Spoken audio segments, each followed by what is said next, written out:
ഇന്നത്തെ നമ്മുടെ ചിന്തയ്ക്ക് വേണ്ടി അവസാനമായിട്ട് എബ്രായലേഖനം 11-ാം അധ്യായം 38, 39, 40 വാക്യത്തിലേക്ക് കടന്നു വരാം. Hebrews chapter 11 verse 39 and 40. അവർ എല്ലാവരും വിശ്വാസത്താൽ സാക്ഷ്യം ലഭിച്ചിട്ടും വാഗ്ദത്ത നിവൃത്തി പ്രാപിച്ചില്ല.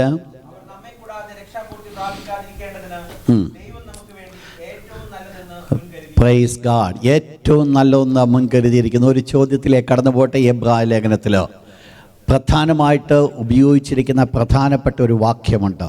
ആഫ്റ്റർ ഓൾ, ഏതാണ് ആ വാക്യം? വാക്ക് ഏതാണ്?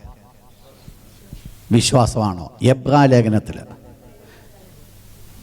ലേഖനത്തിലെ പ്രധാനപ്പെട്ട ഒരു വേർഡുണ്ട്. Yes, greater than, better than. അതാണ് എബ്രായ ലേഖനത്തിൻ്റെ പ്രധാനപ്പെട്ട പ്രതിപാദ്യം. നമ്മൾ മനസ്സിലാക്കി 1-ാം അധ്യായത്തിൽ നമ്മൾ കണ്ടത് കർത്താവായ യേശു ക്രിസ്തു ആരെക്കാൾ വലിയവൻ?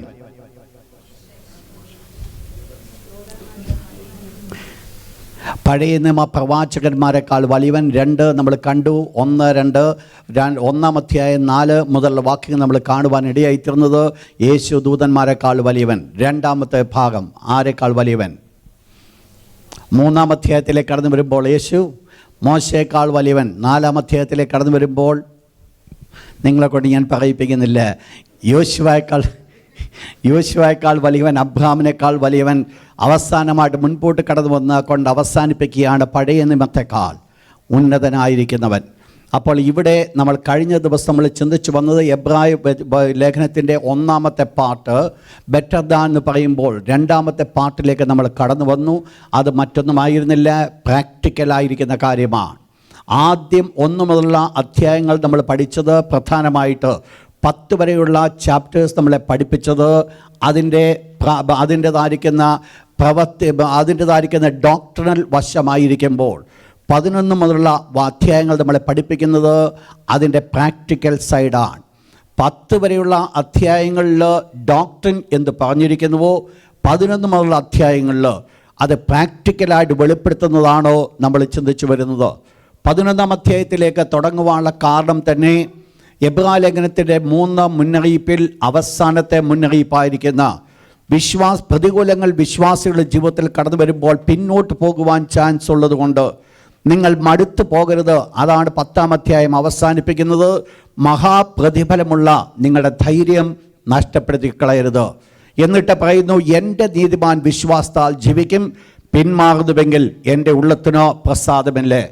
എന്നിട്ട് അവരെ ഒന്ന് സപ്പോർട്ട് ചെയ്യുവാൻ വേണ്ടി, അവരെ ഒന്ന് എൻകറേജ് ചെയ്യുവാൻ വേണ്ടി പഴയ നമ്മ വിശുദ്ധന്മാരെ ഒന്നൊന്നായിട്ട് ചൂണ്ടിക്കാണിക്കുകയാണ് എബ്രായ ലേഖനം 11-ാം അധ്യായം. 11-ാം അധ്യായത്തിൽ തുടക്കം മുതൽ നമ്മൾ കാണുന്നുണ്ട്, ഹാബേൽ തൊട്ട് തുടങ്ങിയിട്ട് അവസാനിപ്പിക്കുകയാണ് പഴയ നമ്മ വിശുദ്ധന്മാരെ മുഴുവൻ പ്രവാചകന്മാരെ ഉൾപ്പെടെ എല്ലാവരെയും കൊണ്ട് സമാപിച്ച് നിൽക്കുന്ന ആ സ്ഥാനത്ത്. എന്നിട്ട് ദൈവത്തിൻ്റെ ദാസൻ അവസാനമായിട്ട് 11-ാം അധ്യായം കൊണ്ട് കൺക്ലൂഡ് ചെയ്യുകയാണ്. താൻ തന്നെ നേരത്തെ താൻ പറഞ്ഞിട്ടുണ്ട്, ഇതിലും ഒത്തിരി പേരുടെ കാര്യങ്ങൾ വിവരിക്കുവാനായിട്ടുണ്ട്, എന്നാൽ സമയപരിമിതി മുഖാന്തരമായിട്ട് ഇപ്പോൾ വിവരിക്കുവാൻ പറ്റത്തില്ല എന്ന് പറഞ്ഞിട്ടാണ് താൻ ഈ ലേഖനത്തെ ഷോർട്ടാക്കുന്നത്.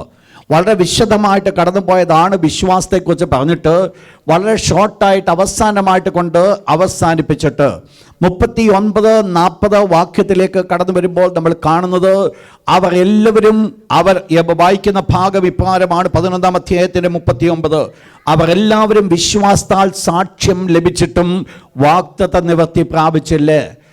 പഴയ നമ്മ വിശുദ്ധന്മാരെ ഒക്കെ നമ്മൾ കാണുമ്പോൾ ഹാബേൽ തുടങ്ങി താഴോട്ട് നോഹ തുടങ്ങി മുൻപോട്ട് കടന്നു വരുമ്പോൾ പഴയ നമ്മ ഹോൾ വിശുദ്ധന്മാരെ ചൂണ്ടിക്കാണിച്ചിട്ട് ദൈവത്തിൻ്റെ ദാസൻ അവിടെ വെളിപ്പെടുത്തുവാൻ പോകുകയാണ്. അവർ എല്ലാവരും സാക്ഷ്യം പ്രാപിച്ചവരായിരുന്നു. അവർക്കെല്ലാവർക്കും ഒരു സാക്ഷ്യമുണ്ടായിരുന്നു. എന്തായിരുന്നു അവരുടെ സാക്ഷ്യം? ആ സാക്ഷ്യത്തെക്കുറിച്ചാണ് താൻ അവിടെ പറയുന്നത്. വിശ്വാസത്താലുള്ള സാക്ഷ്യം അവർക്കെല്ലാവർക്കും ഉണ്ടായിരുന്നു. എന്തായിരുന്നു അവരുടെ സാക്ഷ്യത്തിൻ്റെ പ്രത്യേകത? ആരാണ് ഈ സാക്ഷിച്ചത്? മനുഷ്യനല്ല ഇവിടെ സാക്ഷിക്കുവാൻ ഇടയായിത്തീർന്നത്, സ്വർഗത്തിലെ ദൈവമാണോ സാക്ഷിപ്പാൻ കാരണമായിത്തീർന്നത്. ന്യായം വിധിക്കുവാൻ യോഗ്യനായിരിക്കുന്നവൻ, മനുഷ്യൻ്റെ രഹസ്യങ്ങളെ മനസ്സിലാക്കുന്നവൻ, എല്ലാ കാര്യങ്ങളും നന്നായിട്ട് വിശദമായിട്ട് മനസ്സിലാക്കുന്നവൻ, ആ സ്വർഗസ്ഥനായിരിക്കുന്ന ദൈവമാണോ ഇപ്പോൾ ഇവരെക്കുറിച്ച് സാക്ഷ്യം പറയുവാനായിട്ടിടയായിത്തീരുന്നത്. മാനുഷിക സാക്ഷ്യങ്ങൾ ഒരു പക്ഷങ്ങൾ വിരുദ്ധമാണെങ്കിലും ദൈവം നമ്മെക്കുറിച്ചൊരു സാക്ഷ്യം പറയുവാൻ സാധിക്കുമെങ്കിൽ അതിനേക്കാൾ വലിയ പദവി മറ്റൊന്നുമില്ല. ഇവർക്കെല്ലാവർക്കും ലഭിച്ച ഒരു പദവി എന്ന് പറയുന്നത് ഈ ഭൂമിയിൽ അവർ പലതും നേടി എന്നുള്ളതല്ല ദൈവം പറയുന്ന സാക്ഷ്യം. ദൈവത്തിൻ്റെ സാക്ഷ്യം എന്ന് പറയുന്നത് ഇവരെല്ലാവരും വിശ്വാസികളായിരുന്നുവെന്ന്, വിശ്വാസത്തിൽ അവർ മരിക്കുവാനായിട്ട് ഇടയായി തീർന്നു എന്നുള്ളതാണ് അവരെക്കുറിച്ച് ദൈവത്തിന് പറയുവാനുള്ള സാക്ഷ്യം. ഈവൻ മരിക്കാത്ത വിശുദ്ധന്മാരുണ്ട്. ഹാബേൽ സ്വർഗത്തിലേക്ക് എടുക്കപ്പെട്ടു. ബാക്കിയുള്ള എല്ലാവരും ഈ ലോകത്തിൽ മരിച്ചു പോയെങ്കിലും നമ്മളൊന്ന് മനസ്സിലാക്കുവാൻ തക്കണം സാധിക്കുന്നത്, ഇവരെക്കുറിച്ച് ദൈവത്തിന് പറയുമ്പോൾ ദൈവത്തിന് ഒന്നാണ് പറയുവാനുള്ളത്. ഇവർ വിശ്വാസത്തിൽ തുടങ്ങി വിശ്വാസത്തിൽ കൊണ്ട് ജീവിതം അവസാനിപ്പിക്കുവാനായിട്ടിടയായിത്തീർന്നു. വിശ്വാസത്തിൽ ഇവർക്ക് മരിക്കുവാനായിട്ട് കാരണമായിത്തീർന്നു. ആ പഴയ നിയമത്തിലേക്ക് നമ്മൾ പുതിയ നിയമത്തിലേക്ക് നമ്മൾ കടന്നു വരുമ്പോൾ ഇവരുടെ എല്ലാവരുടെയും ശവക്കല്ലറയുടെ മുകളിൽ എഴുതപ്പെട്ടതാണ് ലിഖിതമുണ്ടെങ്കിൽ ആ ലിഖിതം ഇപ്രകാരമായിരിക്കും: ഇവർ എല്ലാവരും വിശ്വാസത്തിൽ മരിച്ചു എന്നുള്ള ലിഖിതമാണ്. മറ്റൊന്നുമല്ല. കഴിഞ്ഞ നാളിൽ ഒത്തിരി ഓടി, ഒത്തിരി അധ്വാനിച്ചു, ഒത്തിരി പ്രയത്നിച്ചു എന്നുള്ളതല്ല അവരുടെ ശവക്കല്ലറയുടെ മുകളിൽ എഴുതി വെക്കുവാനായിട്ടുള്ളത്. സ്വർഗത്തിലെ ദൈവം അവരുടെ ശവക്കല്ലറയുടെ മുമ്പിൽ സാക്ഷ്യം പറയുവാൻ സാധിക്കുമെങ്കിൽ ആ കല്ലറകളെ നോക്കൊണ്ട് ദൈവത്തിന് പറയുവാൻ സാധിക്കുന്നത് ഇവരെല്ലാവരും വിശ്വാസത്തിൽ മരിച്ചു എന്നുള്ള അനുഗ്രഹിക്കപ്പെട്ട സാക്ഷ്യമാണ് കാണുന്നത്. നിങ്ങൾ മനസ്സിലാക്കണം, ഇത്രമാത്രം പീഡനങ്ങൾ കൂടെ കടന്നുപോയി, ഇത്രമാത്രം പ്രശ്നങ്ങൾ കൂടെ കടന്നുപോയി. ഇവരാരും ഒരു സാധാരണപ്പെട്ട രീതിയിലോ ഒരു ക്രിസ്തീയ ജീവിതം നയിക്കുവാനായിട്ട് ഇടയായിത്തീർന്നവരല്ല. എല്ലാം സുഖമായിരുന്നത് കൊണ്ട് ക്രിസ്തീയ ജീവിതം നയിച്ചവരല്ല. പിന്നെ പ്രതികൂലങ്ങളുടെ നടുവിലാണോ ദൈവത്തിന് വേണ്ടി ഇവരെല്ലാവരും ജീവിക്കുവാനായിട്ട് കാരണമായിത്തീർന്നത്. എന്നാൽ ദൈവത്തിന് വേണ്ടി പ്രതികൂലങ്ങളുടെ നടുവിൽ ജീവിക്കുമ്പോൾ ദൈവത്തിലുള്ള വിശ്വാസം അവരുടെ നാവുകൾ കൂടെ വെളിപ്പെടുത്തുകയും അവരുടെ പ്രവൃത്തികൾ കൂടെ ചെയ്യുവാനായിട്ട് ഇടയായിത്തീർന്നത് കൊണ്ടാണോ ദൈവം ഈ സാക്ഷ്യം പറയുവാനായിട്ട് കാരണമായിത്തീർന്നത്. ഒന്നാമത്തെ ഇവരുടെ പ്രത്യേകത, പഴയ നമ്മ വിശുദ്ധന്മാരുടെ പ്രത്യേകത, they obtained a good report from the Lord. ദൈവത്തിൽ നിന്ന് ഒന്ന് നോട്ട് ചെയ്തോ, ദൈവത്തിൽ നിന്ന് നല്ല സാക്ഷ്യം അവർ പ്രാപിച്ചു. എന്തായിരുന്നു ദൈവം അവരെ കുറിച്ച് പറഞ്ഞ സാക്ഷ്യം? they all ended their life in faith. അതാണോ ദൈവത്തിന് അവരെ കുറിച്ചുള്ള സാക്ഷ്യം? വിശ്വാസത്തിൽ അവർ തങ്ങളുടെ ജീവിതം അവസാനിപ്പിച്ചു. തങ്ങളുടെ ജീവിതത്തിൻ്റെ ലാസ്റ്റ് മൊമെന്റ് വരെ വിശ്വാസം അവർക്ക് വെളിപ്പെടുവാനായിട്ടിടയായിത്തീർന്നു. നിങ്ങൾ മനസ്സിലാക്കണം, നമ്മൾ കുറച്ചു മുമ്പ് നമ്മൾ പഠിച്ചു ആയിരിക്കുന്ന ഭാഗമുണ്ട്, വായിച്ചിട്ട് അതിൻ്റെ 38-ാമത്തെ വാക്യത്തിൻ്റെ അവസാന ഭാഗത്തിലേക്ക് കടന്നു വന്നാട്ട്. ലോകം അവർക്ക് യോഗ്യമായിരുന്നില്ല. അപ്പോൾ ലോകം അവർക്ക് യോഗ്യമായിരുന്നില്ല എങ്കിൽ അനുകൂലമല്ലാത്ത ഒരു സ്ഥാനത്ത് നിന്നാണ് ദൈവത്തിന് വേണ്ടി നിൽക്കുവാനിടയായിത്തീർന്നത്. ഒരു കാര്യം നമ്മൾ മനസ്സിലാക്കണം, ലോകം അവരെ മനസ്സിലാക്കിയില്ല. അവരുടെ വില എന്തെന്നുള്ളത് ലോകം മനസ്സിലാക്കിയില്ല. അബ്രഹാം സോദോം ഗൊമോറയ്ക്ക് വേണ്ടി പക്ഷപാതം വഹിച്ചു. അബ്രഹാം അനേകർക്ക് വേണ്ടി പ്രാർത്ഥിക്കുവാനായിട്ട് ഇടയായിത്തീർന്നു. തൻ്റെ മധ്യസ്ഥ കൊണ്ട് അനേക കാര്യങ്ങൾ താനോ പ്രാപിച്ചെടുക്കുവാനിടയായിത്തീർന്നു. തനിക്ക് വേണ്ടിയല്ല, മറ്റുള്ളവർക്ക് വേണ്ടി.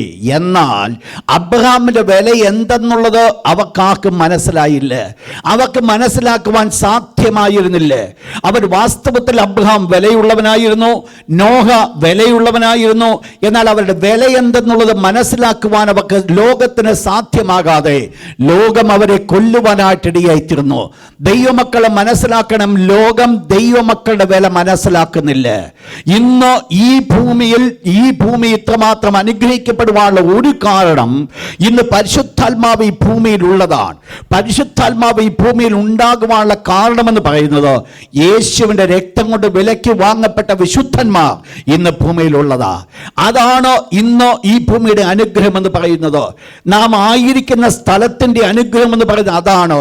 ദൈവത്തോട് നിലവിളിക്കുന്ന ചില വിശുദ്ധന്മാർ, വിശുദ്ധമതികൾ ലോകത്തിലുള്ളതാണോ ലോകത്തിൻ്റെ അനുഗ്രഹം എന്ന് പറയുന്നത്? ലോകം നാശത്തിലേക്ക് കടന്നു പോകാതെ വണ്ണം, ലോകം നിത്യമായിരിക്കുന്ന നാശത്തിന് ഭവിക്കാതെ വണ്ണം ലോകത്തെ ഒരു രീതിയിൽ പിടിച്ചു നിർത്തുവാൻ ഇടയായിത്തീരുന്നത് വിശുദ്ധന്മാരുടെ മധ്യസ്ഥത എന്നുള്ളത് മനസ്സിലാക്കണം. നാമും അറിഞ്ഞുകൊണ്ട് തന്നെ പ്രാർത്ഥിക്കുന്ന ഒരു വിഷയമാണ് നമ്മൾ ജീവിക്കുന്ന ഈ നാടിനു വേണ്ടി. നമ്മൾ മനസ്സിലാക്കണം, ദൈവഭക്തന്മാരുടെ പ്രാർത്ഥന സ്വർഗം തള്ളിക്കളയാം. കളയാതെ ഇതുവരെ ഈ ദേശത്തെയൊക്കെ പരിപാലിച്ചു വന്നതിന്റെ കാരണമെന്ന് പറയുന്നത് ഇതിന്റെ നടുവിലുള്ളതായിരിക്കുന്ന ഒരു കൂട്ടം വിശുദ്ധന്മാര് അവര് വില കൊടുക്കുന്നതാണ് കാരണം. എങ്കിലും എന്തറിയുന്നില്ല, ലോകം അവരെ മനസ്സിലാക്കുന്നില്ല. ലോകത്തിന് അവർക്ക് അറിയുവാനായിട്ട് സാധ്യമല്ല. ഒരു പക്ഷേ നിങ്ങളുടെ ഭവനത്തിൽ നിങ്ങളൊരു അനുഗ്രഹമായിരിക്കും ദൈവ പൈതലായതുകൊണ്ട്. എന്നാൽ ഭവനവാസികൾ നിങ്ങളെ മനസ്സിലാക്കണമെന്നില്ല. ഒരു കാര്യം നമ്മൾ മനസ്സിലാക്കണം, ഈ ലോകത്തിൽ നമുക്ക് മാത്രമല്ല ഇത് സംഭവിച്ചത്. പഴയ നമ്മ വിശുദ്ധന്മാരുടെ എല്ലാവരുടെയും ചരിത്രം നോക്കിയാൽ എല്ലാവരുടെയും ജീവിതം അതാണ് പറയുന്നത്. അവസാനമായിട്ട് കൊണ്ട് കൺക്ലൂഡ് ചെയ്യുന്ന ഒരു ഭാഗമാണ് ലോകം അവർക്ക് യോഗ്യമായിരുന്നില്ല. ലോകം അവർക്ക് യോഗ്യമായിരുന്നില്ല എങ്കിൽ അവർക്ക് സംഭവിച്ച ഒരു വലിയ ഗുണമുണ്ട്. മറ്റൊന്നുമല്ല, യോഗ്യമായിരിക്കുന്ന ഒരു ലോകത്തിലേക്ക് അവർ മാറ്റപ്പെട്ടു എന്നുള്ളതാണ് അനുഗ്രഹിക്കപ്പെട്ട വിഷയം. ലോകം അവർക്ക് യോഗ്യമായി, ശ്രദ്ധിച്ചോണം എൻ്റെ വേർഡ്, ലോകം അവർക്ക് യോഗ്യമായിരുന്നില്ലെങ്കിലും അവർക്കതൊരു പ്രശ്നമായിരുന്നില്ല. അവർക്ക് അനുയോജ്യമായിരിക്കുന്ന ലോകത്തിലേക്ക് അവർ മാറ്റപ്പെടുവാൻ കാരണമായി തീർന്നു. അനുയോജ്യമായ ലോകത്തിലേക്ക് മാറ്റപ്പെടുവാനുള്ള കാരണമെന്ന് പറയുന്നത് അവർക്ക് ഒന്ന് പറയുവാൻ, ദൈവത്തിന് അവരെ നോക്കി ഒന്ന് പറയുവാൻ സാധിക്കും, അവർ എല്ലാവരും വിശ്വാസത്താൽ മരിച്ചു എന്നുള്ളത്. അനുകൂലമായിരിക്കുന്ന അവർക്ക് യോഗ്യമായിരിക്കുന്ന ലോകത്തിലേക്ക് അവർ മാറ്റപ്പെട്ടുവെങ്കിലും ദൈവത്തിന്റെ ദാസൻ ഇവിടെ പറയുന്ന ഒരു വേർഡ് ഇതാണ്, അവർ വിശ്വാസത്താൽ, അവിടെ പറയപ്പെടുന്ന വേർഡ്, അവർ എല്ലാവരും വിശ്വാസത്താൽ സാക്ഷ്യം ലഭിച്ചിട്ടും വാഗ്ദത്ത നിവർത്തി പ്രാപിച്ചില്ല. എന്തൊക്കെയോ മിസ്സിംഗ് ആണ് അവരുടെ ലൈഫിൽ. എന്തൊക്കെയോ ഇനി പൂർത്തീകരണം വരുവാനുണ്ട്. വാഗ്ദത്ത നിവർത്തീകരണം അവർക്ക് ഇതുവരെ ലഭ്യമായില്ല. ശ്രദ്ധിച്ചോണം, എൻ്റെ അടുത്ത പോയിന്റ് ഇതാണ്. വാഗ്ദത്ത നിവർത്തീകരണം അവർ അനുഭവിച്ചില്ല എങ്കിലും, വാഗ്ദത്ത നിവർത്തീകരണം അവർ കണ്ടില്ല എങ്കിലും, അവരുടെ ജീവിതത്തിന്റെ ലാസ്റ്റ് മൊമെന്റ് വരെ വിശ്വാസത്തിൽ അവർക്ക് ജീവിക്കുവാനും മരിക്കുവാനും സാധിച്ചു എന്നുള്ളത് വലിയ വിഷയമാണ്. നമ്മൾ മനസ്സിലാക്കണം, പലപ്പോഴും നമ്മുടെ വിശ്വാസം അധിഷ്ഠിതമായിരിക്കുന്നത് നിവർത്തീകരണമായിട്ടുള്ള ബന്ധത്തില്. നിവർത്തിക്കപ്പെടുമ്പോൾ നമുക്ക് സന്തോഷമാണ്. ആ നിവർത്തിക്കപ്പെടുന്നതിന് വാഗ്ദത്ത നിവർത്തീകരണം ഒരല്പകാലം മുൻപോട്ട് കടന്നു പോകുമെങ്കിൽ നമ്മളൊരു ചോദ്യം ചോദിക്കും, ദൈവം എൻ്റെ കൂടെ ഇല്ലയോ, ദൈവം എന്നെ കൈവിട്ടുവോ, എന്തായി എൻ്റെ ജീവിതത്തിൽ ഈ നിവർത്തീകരണം നടക്കാത്തത്? എന്നാൽ പഴയ നമ്മൾ വിശുദ്ധന്മാരെ വിളിച്ച് നോക്കിയാൽ അവർക്കൊരു കാര്യം പറയുവാൻ സാധിക്കും, അവർ ഇറങ്ങിത്തിരിച്ചപ്പോൾ വിശ്വാസത്തിൽ ഇറങ്ങിത്തിരിച്ചുവെങ്കിൽ അവരുടെ മരണം വരെ വിശ്വാസത്തിൽ മുൻപോട്ട് അവർ കടന്നുപോയി. മരിക്കുന്ന സമയത്തും വാഗ്ദത്ത നിവർത്തീകരണം അവർക്ക് സംഭവിച്ചില്ല എങ്കിലും അവരുടെ ജീവിതത്തിൽ ഒന്നും നഷ്ടപ്പെട്ടില്ല, അവരുടെ വിശ്വാസം അവർക്ക് നഷ്ടപ്പെട്ടില്ല എന്ന് പറഞ്ഞു കഴിഞ്ഞാൽ അതിന്റെ അർത്ഥം എന്ന് പറയുന്നത് ചില ഭൗതിക നന്മകളായിരുന്നില്ല അവരുടെ വിശ്വാസത്തിന് കാരണമായി തീർന്നത്. എനിക്കൊരു ഭൗതികമായിരിക്കുന്ന നന്മയെക്കുറിച്ചൊരു പ്രോമിസ് കിട്ടി, ആ പ്രോമിസുമായിട്ട് ഞാൻ ദൈവസന്നിധിയിൽ ഇരിക്കുമ്പോൾ ആ പ്രോമിസ് നിറവേറ്റപ്പെടാതിരിക്കുമ്പോഴാണോ വിശ്വാസത്തിൽ ഞാൻ ഷാറ്റർ ചെയ്യുവാനായിട്ട് ഇടയായി തീരുന്നത്, വിശ്വാസം ഞാൻ ഒന്ന് കുലുങ്ങുവാനായിട്ട് കാരണമായി തീരുന്നത്. എന്നാൽ ഒന്ന് മനസ്സിലാക്കണം, ഇവരുടെ ജീവിതത്തിന്റെ പ്രത്യേകത, ഇവർ വാഗ്ദത്ത നിവർത്തീകരണം അവർക്ക് സംഭവിച്ചില്ല എങ്കിലും അവർ ഇറങ്ങിത്തിരിച്ച വിശ്വാസത്തിൽ തന്നെ ആ നിവർത്തീകരണം മുൻപിൽ കിടക്കുകയാണോ എങ്കിലും അവർ വിശ്വാസത്തിൽ അല്പം പോലും ക്ഷീണിക്കുവാൻ പോയില്ല. അവരുടെ അവസാനം വരെയും വിശ്വാസം നിലനിൽക്കുവാനായിട്ട് കാരണമായി തീർന്നു എന്നുള്ളതാണ് ഇവരുടെ അനുഗ്രഹിക്കപ്പെട്ട വിഷയം. ശ്രദ്ധിക്കണം, ഞാൻ പറഞ്ഞ വേർഡ് ഇതാണ്, വാഗ്ദത്ത നിവർത്തീകരണം അവർക്ക് ലഭിച്ചില്ല എങ്കിലും അവരുടെ മരണം വരെ നിവർത്തീകരണം എന്നുള്ളതിനേക്കാൾ ഉപരിയായിട്ട് വിശ്വാസത്തിൽ മരിക്കുവാൻ തക്കണം കാരണമായി തീർന്നു. നിങ്ങൾ ഒരു പക്ഷേ നമുക്ക് ഒരു ഭൗതിക വിഷയമായിരുന്നില്ല അവരുടെ ആഗ്രഹം. കാരണം ദൈവം അവർക്ക് വാഗ്ദത്തം കൊടുത്തു. അബ്രഹാമിന് ദൈവം ഒരു വാഗ്ദത്തം കൊടുത്തു, നിന്റെ സന്തതി മുഖാന്തരം ഭൂമിയുടെ സകല ജാതികളും അനുഗ്രഹിക്കപ്പെടും. നിവർത്തീകരണം താൻ കണ്ടില്ല, പക്ഷേ മരിക്കുന്ന സമയത്തും താൻ അതാണ് പിടിച്ചു നിന്നത്. സ്വർഗ്ഗത്തിലെ ദൈവം എന്നോട് അരുളി ചെയ്തിട്ടുണ്ട്, എൻ്റെ സന്തതി മുഖാന്തരമായിട്ട് ഭൂമിയിലെ സകല ജാതികളും അനുഗ്രഹിക്കപ്പെടും. താൻ ഈ ലോകത്തിൽ നിന്ന് മാറ്റപ്പെടേണ്ടി വരുമ്പോഴും തൻ്റെ വിശ്വാസത്തിന് ഒരു മാറ്റം വരുത്തുവാനായിട്ട് ഇടയായി തീർന്നില്ല. അതിൽ താൻ മുറുകെ പിടിച്ചുകൊണ്ട് മുൻപോട്ട് പോകുവാനായിട്ട് കാരണമായി തീർന്നു. പ്രിയപ്പെട്ട ദൈവത്തിന്റെ മക്കളെ മനസ്സിലാക്കണം, ഇൻഡിവിജ്വലായിട്ട് ദൈവം തരുന്ന വാഗ്ദത്തങ്ങളുണ്ട്. ആ വാഗ്ദത്തം നാം ഈ ലോകത്തിൽ വെച്ച് പ്രാപിക്കുവാൻ തക്കവണ്ണം ദൈവം എനിക്കും നിങ്ങൾക്കും ആ വാഗ്ദത്തം ഈ ഭൗതികമായിട്ട് തന്നിട്ടുണ്ടെങ്കിൽ അതിന്റെ നിവർത്തീകരണം നാം കാണേണ്ടത് വളരെ ആവശ്യമാണ്. അതിനുവേണ്ടി പ്രാർത്ഥിക്കേണ്ടതും വളരെ ആവശ്യമാണ്. എന്നാൽ എല്ലാ വാഗ്ദത്തങ്ങളും നമ്മുടെ കാലം കൊണ്ട് അവസാനിക്കുന്നതായിരിക്കത്തില്ല. ഒരു പക്ഷെങ്കിൽ അതിന് പിന്നാലെ കടന്നു വരുന്ന തലമുറയിൽ കൂടെ നിറവേറ്റപ്പെടേണ്ട ചില വാഗ്ദത്തങ്ങൾ ഉണ്ടായിരിക്കാം. ആ വാഗ്ദത്തങ്ങൾ ആ തലമുറയുടെ ആണ് നിറവേറ്റപ്പെടുന്നതെങ്കിലും ഞാനും നിങ്ങളും മരിക്കുന്ന സമയത്തും എനിക്കും നിങ്ങൾക്കും ഉണ്ടാകേണ്ട ഒരു വിഷയം, ആ വാഗ്ദത്തത്തിൽ വിശ്വാസം കൊണ്ട് ഞാൻ നിങ്ങളും ഏറ്റെടുക്കേണ്ടത് വളരെ ആവശ്യമാണ്. എൻ്റെ തലമുറയുടെ കാലത്ത് ഇത് സംഭവിക്കുമെന്നുള്ള ഒരു വലിയ ഉറപ്പ് എൻ്റെ മരണത്തിന്റെ സമയത്ത് വരെ എന്നിൽ കൂടെ വെളിപ്പെടേണ്ടത് വളരെ ആവശ്യമാണ്. ദൈവം അത് ആഗ്രഹിക്കുന്നു. എന്താ ഇവിടെ പറയുന്ന അവർ വാഗ്ദത്ത നിവർത്തി പ്രാപിച്ചില്ല. എന്താണ് ഇവർ പ്രാപിക്കേണ്ട വാഗ്ദത്ത നിവർത്തി? ഒന്നുകൂടെ നമ്മൾ വായിക്കുമ്പോൾ 40-ാമത്തെ വാക്യത്തിലേക്ക് ഒന്ന് കടന്നു വന്നാട്ട് ആ ഭാഗം വിഭാഗം പറയുന്നത് എന്താണ് വാഗ്ദത്ത നിവർത്തി എന്നവിടെ പറയുക. അവർ നമ്മെ കൂടാതെ രക്ഷാപൂർത്തി പ്രാപിക്കാതിരിക്കേണ്ടതിന് എന്ന് പറഞ്ഞാൽ ഇവർക്കാർക്കും ഇതുവരെ ലഭിക്കാതിരുന്ന ഒരു കാര്യമാണ് രക്ഷയുടെ പൂർത്തീകരണം, ദ പെർഫെക്റ്റ് സാൽവേഷൻ. ഇവരുടെ ആരുടെയും ജീവിതത്തിൽ ഇതുവരെ പ്രാപിച്ചില്ല.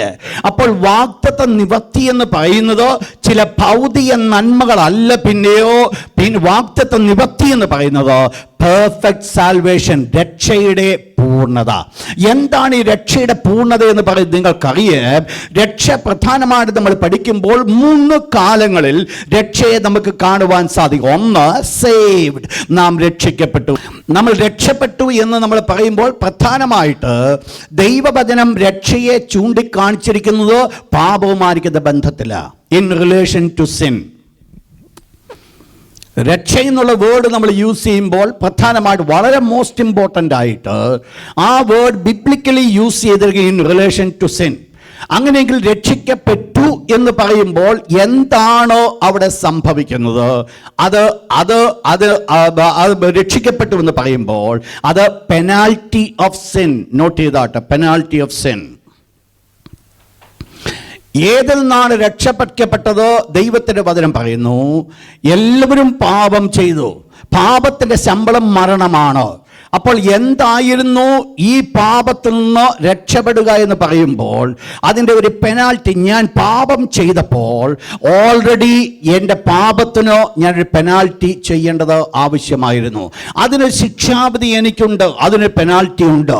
പാപം എന്തായിരുന്നാലും ചെറുതോ വലുതോ ആയിരുന്നാലും ആ പാപങ്ങൾ ഏറ്റുപറയുന്നില്ല എങ്കിൽ അതിൻ്റെ പെനാൽറ്റി നാം അനുഭവിക്കുവാനായിട്ട് നമ്മൾ എലിജിബിളാണ്. അപ്പോൾ ഇവിടെ സേവ്ഡ് എന്ന് പറയുമ്പോൾ ഏതിൽ നിന്നാണ് നമ്മൾ സേവ് ചെയ്യപ്പെട്ടത്? The penalty of sin. എന്താണ് പെനാൽറ്റി ഓഫ് സിൻ എന്ന് പറയുന്നത്? ഡെത്ത്, മരണം. Penalty of sin, death. എന്നാൽ നമുക്ക് എന്ത് സംഭവിച്ചു? ഈ സേവ്ഡ് എന്ന് പറയുമ്പോൾ ആ പെനാൽറ്റി ഓഫ് സിന്നിൽ നിന്ന് നമ്മൾ രക്ഷപ്പെട്ടു. എന്താണ് അതിൻ്റെ റിസൾട്ട് എന്ന് പറയുന്നത്? റൈച്ചസ്നെസ്, നീതി. എല്ലാം ഒറ്റ ലൈനിൽ നിങ്ങൾ നോട്ട് ചെയ്യണം കേട്ടോ. വളരെ ഇത് ബിബ്ലിക്കലി വളരെ അത്യാവശ്യമായിരിക്കുന്ന ഒരു വിഷയം അറിയേണ്ടത്. ഒന്ന്, സേവ്ഡ്. വായിച്ചിട്ട് ഒരു വാക്യങ്ങൾ എഫെസ്യർലേഖനം 2-ാം അധ്യായം 5-8 വാക്യം. Ephesians chapter 2 verse 5 and 8 and 2 Timothy chapter 1 verse 9. അതിക്രമങ്ങളാൽ മരിച്ചവരായിരുന്നു നമ്മെ ക്രിസ്തുവിനോടുകൂടെ ജീവിപ്പിച്ചു. 8-ാമത്തെ വാക്യം. കൃപയാലല്ലോ നിങ്ങൾ വിശ്വാസം മൂലം രക്ഷിക്കപ്പെട്ടിരിക്കുന്നു. You are saved. എവിടുന്നാണ് നിങ്ങൾ സേവ് ചെയ്തത്? അതിക്രമങ്ങളാലും പാപങ്ങളാലും മരിച്ചവരായിരുന്നു നിങ്ങളെ. You was dead. നിങ്ങൾ മരിച്ചവരായിരുന്നു. എന്തുകൊണ്ടാണ് മരിക്കുവാനുള്ള കാരണം? പാപത്തിന്റെ ശമ്പളം മരണമാണ്. The penalty of sin is death. അപ്പോൾ എന്താണ് സംഭവിച്ചത്? ഒന്നാമത് സംഭവിച്ചത്, ഇത് എപ്പോൾ സംഭവിച്ചു എന്ന് നിങ്ങൾ മനസ്സിലാക്കണം. എപ്പോഴാണ് ഇത് സംഭവിച്ചത്? യേശുവിനെ ഞാൻ സ്വന്തം രക്ഷകനായി സ്വീകരിച്ച സമയത്ത്. എന്ത് സംഭവിച്ചു? എൻ്റെ പാപം എന്നിൽ നിന്ന് മാറ്റപ്പെട്ടു. പാപത്തിൻ്റെ ശമ്പളമാകുന്ന മരണം എന്നിൽ നിന്ന് മാറ്റപ്പെട്ടു. പെനാൽറ്റി ഓഫ് സിന്നിൽ നിന്ന് ഞാൻ വിടുവിക്കപ്പെട്ടു. അതുകൊണ്ട് എനിക്ക് എന്ത് ലഭിച്ചു? I became righteous. അതാണ് 2 Corinthians chapter 5 verse 21. പാപം അറിയാത്തവനെ നാം അവനിൽ ദൈവത്തിൻ്റെ നീതിയാകേണ്ടതിനോ. അപ്പോൾ നമ്മൾ ആരായി മാറ്റപ്പെട്ടു? ഓൺ ദ സ്പോട്ടിൽ രക്ഷിക്കപ്പെട്ടപ്പോൾ തന്നെ ഞാൻ ആരായിത്തീർന്നു? നീതിമാനായിത്തീർന്നു. കരങ്ങൾ ഉയർത്ത ദൈവത്തിന് ഹല്ലേലൂയ പറഞ്ഞാട്ട്. നാം രക്ഷിക്കപ്പെട്ടപ്പോൾ തന്നെ നാം നീതിമാന്മാരായിത്തീർന്നു. ഏത് നീതിമാന്മാർ? പാപം അറിയാത്തവനെ നാം അവനിൽ, യേശുവിൽ എന്താകേണ്ടതിന്? ദൈവത്തിൻ്റെ നീതിയാകേണ്ടതിന്. അപ്പോൾ ദൈവം എത്രത്തോളം നീതിമാനാകുന്നുവോ അതേ നീതിയാണ് എൻ്റെ ജീവിതത്തിൽ ഞാൻ പ്രാപിച്ചത്. എൻ്റെ ഒരു പ്രവൃത്തി കൊണ്ട് എനിക്ക് ലഭിച്ചതല്ല, പിന്നെയോ ഇത് ബൈ ഫെയ്ത്ത്, വിശ്വാസം കൊണ്ട് ഞാൻ പ്രാപിച്ചതാ. അതാണ് ഞാൻ രക്ഷിക്കപ്പെട്ടു എന്ന് ഞാൻ പറയുന്നത്. എന്നാൽ രണ്ടാമത്തെ ഭാഗമാണ് ബീയിങ് സേവ്ഡ്. രക്ഷിക്കപ്പെട്ടുകൊണ്ടിരിക്കുന്നു എന്ന് പറയുമ്പോൾ ഏതിൽ നിന്നാണ് നാം രക്ഷിക്കപ്പെടുന്നത്? നമ്മൾ ജീവിക്കുന്നത് എവിടെ തന്നെ? പാപപങ്കിലമായിരിക്കുന്ന ഈ ലോകത്തിൽ. അതുകൊണ്ട് ഏതിൽ നിന്നാണ് നാം രക്ഷിക്കപ്പെട്ടുകൊണ്ടിരിക്കുന്നു എന്ന് പറയുമ്പോൾ സംഭവിക്കുന്നത് the dominion of sin. Note ചെയ്ത് ദാറ്റ്. ബീയിങ് സേവ്ഡ്, രക്ഷിക്കപ്പെട്ടുകൊണ്ടിരിക്കുന്നു. ഇറ്റ്സ് എ പ്രോസസ്, ഒരു കണ്ടിന്യൂസ് ആയിട്ട് നടക്കുന്ന ഒരു കാര്യമാണ്. ഏതിൽ നിന്നാണ് രക്ഷിക്കപ്പെട്ടുകൊണ്ടിരിക്കുന്നത്?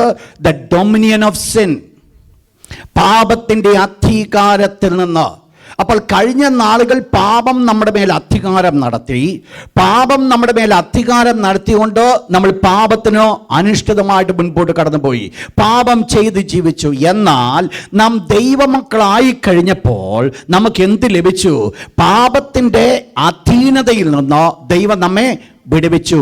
ആ ഡൊമിനിയൻ ഓഫ് സിന്നിൽ നിന്നോ നമ്മെ രക്ഷിക്കുവാനായിട്ടിടയായിത്തീർന്നു. ഡൊമിനിയൻ ഓഫ് സിന്നിൽ നിന്നോ രക്ഷിച്ചു. അതിൻ്റെ ഫലം എന്താണ്? The result of being saved. The result of being saved, holiness or sanctification. Holiness, വിശുദ്ധീകരണം അല്ലെങ്കിൽ ശുദ്ധീകരണം. അപ്പോൾ എപ്പോഴെല്ലാം നമ്മൾ പാപത്തിൻ്റെ അധികാരത്തിൽ നിന്നോ നാം ജയമെടുക്കുന്നുവോ, ഡൊമിനിയൻ ഓഫ് സിന്നിൽ നിന്നോ നാം ജയമെടുക്കുന്നുവോ, ആ സമയത്തൊക്കെ നമുക്കുണ്ടാകുന്ന ഒരു ഗുണമാണ് ഏത്? ഹോളിനെസ്, ശുദ്ധീകരണം. അപ്പോൾ എവിടെയെല്ലാം നമ്മൾ പാപത്തിന് കീഴ്പ്പെട്ടു പോകുന്നുവോ അവിടെയൊക്കെ നമ്മളിൽ കടന്നു വരുന്നതാണ് ഏത്? അശുദ്ധി, അൺക്ലീൻനെസ്.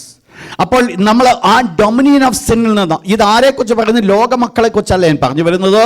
ദൈവ പൈതൽ, രക്ഷിക്കപ്പെട്ട ഒരു ദൈവ പൈതലിൻ്റെ ജീവിതത്തിൽ അവൻ പാപത്തിൻ്റെ പെനാൽറ്റിയിൽ നിന്ന് രക്ഷപ്പെട്ടു. എന്നാൽ അവൻ രക്ഷപ്പെട്ടുകൊണ്ടിരിക്കുകയാണ്. ഏതിൽ നിന്ന്? ദ ഡൊമിനിയൻ ഓഫ് സിൻ, പാപത്തിൻ്റെ ശക്തിയിൽ നിന്ന് അവൻ വിടുവിക്കപ്പെട്ടുകൊണ്ടിരിക്കുക. അതൊരു പ്രോസസ്സാണ്. ഒരു ടൈമിൽ നടക്കുന്ന ഒരു വിഷയമല്ല. ഒരു ടൈമിൽ നടക്കുമ്പോൾ ഒരിക്കൽ നമുക്ക് രക്ഷപ്പെടുവാൻ സാധിക്കും. എന്നാൽ അത് മറ്റൊരു വിധത്തിൽ വേറൊരു ദിവസം കടന്നു വരുന്നില്ല. നിങ്ങൾ മനസ്സിലാക്കേണ്ടത്, കർത്താവായ യേശുക്രിസ്തു ഈ യോഹന്നാൻ സ്നാപകനാൽ സ്നാനപ്പെട്ട് പരിശുദ്ധാത്മാവിൻ്റെ അഭിഷേകം പ്രാപിച്ചു കഴിഞ്ഞ ഉടനെ യേശുവിനെ എതിരേറ്റത് പിശാചാകുന്നുവെങ്കിൽ ആ പിശാച് കർത്താവായ യേശുവിനോട് പറഞ്ഞു, നീ ഒരു കാര്യം ചെയ്യ്, നീ എൻ്റെ മുൻപിലൊന്ന് മുട്ടുമടക്ക്, ഞാൻ നിനക്ക് ഇതൊക്കെ നിനക്ക് തരാം. നീ എന്താ നേടാൻ വന്നത്? ഇതെല്ലാം നിനക്ക് ഞാൻ തന്നേക്കാം. വാസ്തവത്തിൽ എന്താ പിശാച് പറഞ്ഞൊരു കാര്യമെന്ന് പറയുന്നത്? നീ ക്രൂശ് മരണം ഏൽക്കേണ്ട കാര്യമില്ല, നീ എന്നെ ഒന്ന് വണങ്ങിയാൽ മതി. നിന്റെ ഹിതം എന്താണ്, നിന്റെ ആഗ്രഹം എന്താ, അത് മുഴുവൻ ഞാൻ ചെയ്തുതരാം. ചില കാലങ്ങൾ കഴിഞ്ഞപ്പോൾ തന്നോടുകൂടെ അടുത്ത് നിൽക്കുന്ന പത്രോസ് കർത്താവായ യേശുവിനെ വേറിട്ട് കൊണ്ടുപോയിട്ട് ഒരു കാര്യം യേശുവിനോട് പറഞ്ഞു, ഗുരു, നിനക്ക് അങ്ങനെ ഭവിക്കരുത്. നിങ്ങൾ മനസ്സിലാക്കണം, ശുശ്രൂഷയുടെ തുടക്കത്തിൽ പിശാച് നേരിട്ട് ഇടപെട്ടത് കാലങ്ങൾ കുറച്ച് കഴിഞ്ഞപ്പോൾ, ചില വർഷങ്ങൾ കഴിഞ്ഞപ്പോൾ, തൻ്റെ ശുശ്രൂഷയുടെ അവസാന നിമിഷത്തിലേക്ക് കടന്നു വന്നപ്പോൾ അതേ പരീക്ഷയുമായിട്ട്, അതേ വിഷയമായിട്ട് കടന്നു വരികയാണോ? പക്ഷെ വേറെ ഫോമിലാണ് കടന്നു വന്നത്. ഞാൻ പറഞ്ഞു വന്നത് മനസ്സിലായോ? അന്ന് യേശു പിശാചിനെ ജയിച്ചത് കൊണ്ട് യേശുവിൻ്റെ മുൻപിൽ അതേ പരീക്ഷ വീണ്ടും വരത്തില്ലെന്നല്ല, യേശു ക്രിസ്തുവിൻ്റെ ക്രൂശുമരണം വരെ ഈ പരീക്ഷകളൊക്കെ കടന്നു വരും എന്ന് പറഞ്ഞാൽ, കഴിഞ്ഞ നാളുകൾ നമ്മൾ രക്ഷപ്പെട്ടു എന്ന്, നമ്മൾ പാപത്തിൻ്റെ അധീനതയിൽ നിന്ന്, നമ്മുടെ കഴിഞ്ഞകാല അടിമത്വത്തിൽ നിന്ന് ഞാൻ പരിപൂർണമായിട്ട് വിടുവിക്കപ്പെട്ടു എന്ന് ചിന്തിക്കുന്ന വിഷയങ്ങൾ എല്ലായ്പ്പോഴും വിടുവിക്കപ്പെടണമെന്നില്ല. ചില കാലങ്ങൾ കഴിയുമ്പോൾ മറ്റൊരു ഫോമിൽ അത് നമ്മുടെ ജീവിതത്തിൽ കടന്നു വരുവാൻ സാധിക്കും. നിങ്ങൾ മനസ്സിലാക്കണം ഒന്നേ ഉള്ളൂ, ദ പർപ്പസ് ബിഹൈൻഡ് ഇറ്റ്. അത് കാണുമ്പോൾ അറിയാം ഇത് പിശാചിന്റെ പ്രവർത്തനമാണെന്ന്. പത്രോസ് കർത്താവായ യേശുവിനോട് പറഞ്ഞപ്പോൾ ഞാനും നിങ്ങളും ആയിരുന്നുവെങ്കിൽ ചിന്തിച്ചേനെ, പത്രോസ് എന്നെ സ്നേഹിക്കുന്നതുകൊണ്ടാണ് പത്രോസ് ഇത് പറഞ്ഞെന്ന്. പക്ഷെ യേശു മനസ്സിലാക്കി ഇപ്പോൾ പത്രോസ് എന്ന് പറയുന്നത് പിശാചിന്റെ അടുത്തൊരു വേർഷനാണെന്ന്. അതുകൊണ്ട് ആ കർത്താവായ യേശു പത്രോസിനോട് പറഞ്ഞത്, സാത്താനെ നീ എന്നെ വിട്ടുപോ. യേശു വിളിച്ചത് സെയിം പേര് തന്നെ.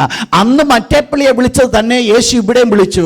ഞാൻ പറഞ്ഞു വന്ന് മനസ്സിലാക്കണം, നമ്മുടെ ജീവിതത്തിൽ ഒരിക്കൽ നാം തോൽപ്പിച്ചു എന്ന് പറയുന്നതായിരിക്കുന്ന പാപത്തിൻ്റെ അധികാരങ്ങൾ ചിലപ്പോൾ ഒരു പക്ഷങ്ങൾ ചില കാലം കഴിയുമ്പോൾ വേറെ ഫോമിൽ നമ്മുടെ ജീവിതത്തിൽ കടന്നു വരുമായിരിക്കും.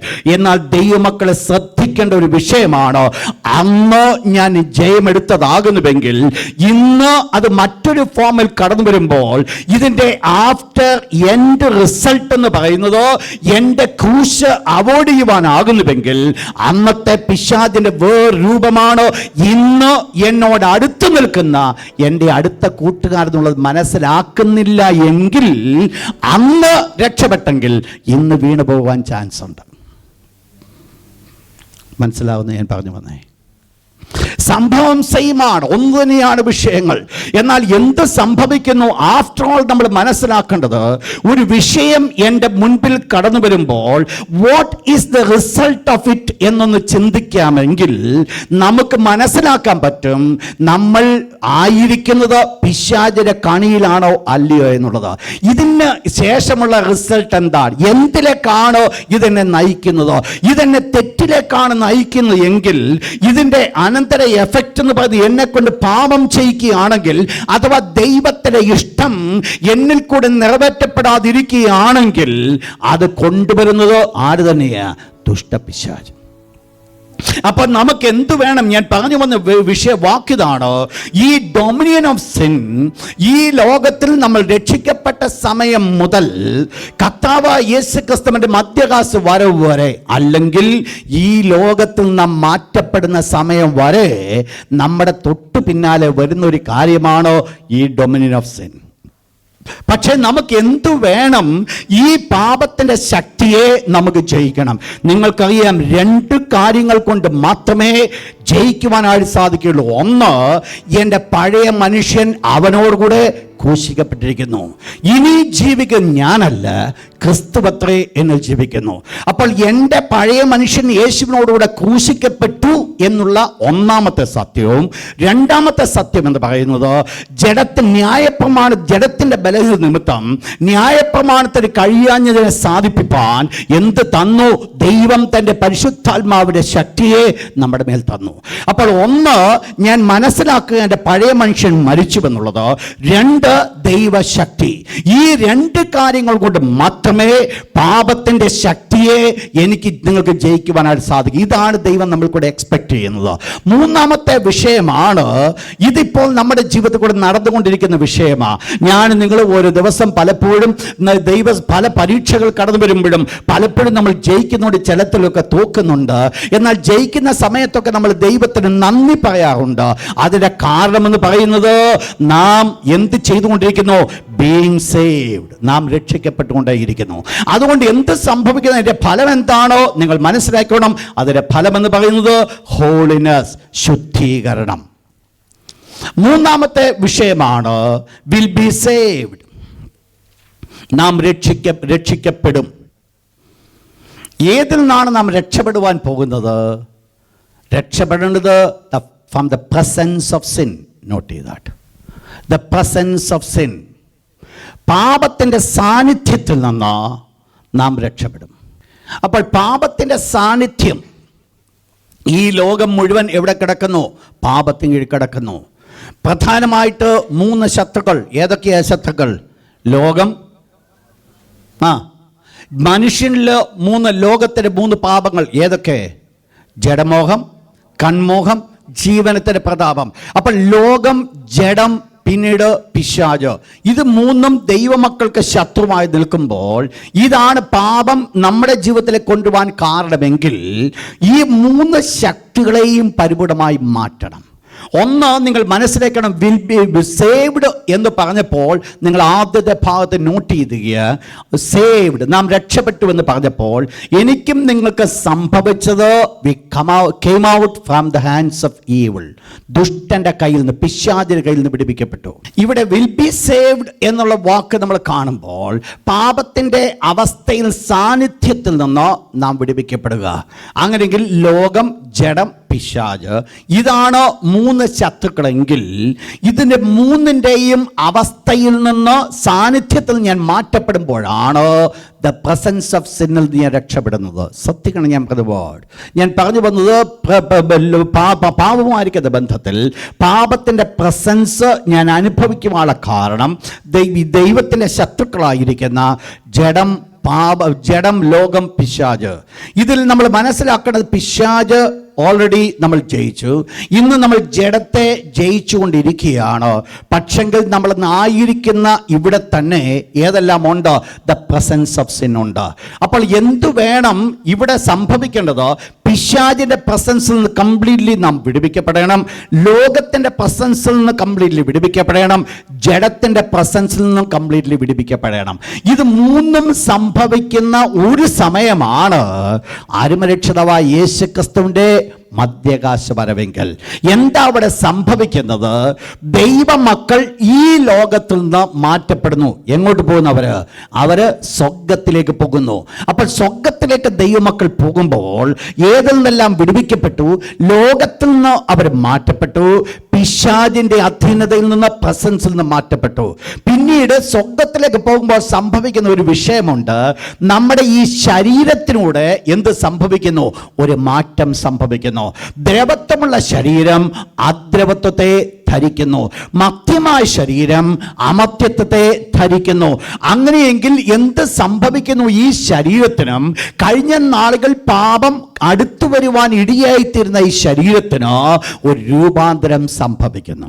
അപ്പോൾ ശരീരത്തിനും കൂടെ ഒരു രൂപാന്തരം സംഭവിക്കുമ്പോൾ ഇവിടെ മാത്രമേ ദൈവമക്കൾക്ക് എന്ത് പറയുവാൻ സാധിക്കത്തുള്ളൂ? പാപം ഒഴിഞ്ഞ് നിർമ്മലനായിരിക്കുന്ന പറയുവാൻ സാധിക്കത്തുള്ളൂ.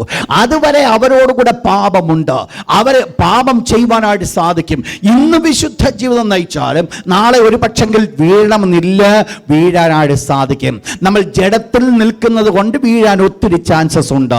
എന്നാൽ നമ്മെ പരിപൂർണമായിട്ട് പാപത്തിന്റെ പ്രസൻസിൽ നിന്ന് നാം രക്ഷപ്പെടുന്ന സമയം എന്ന് പറയുന്നത് കർത്താവായ യേശുക്രിസ്തുവിന്റെ മധ്യാകാശ വരവെങ്കിൽ.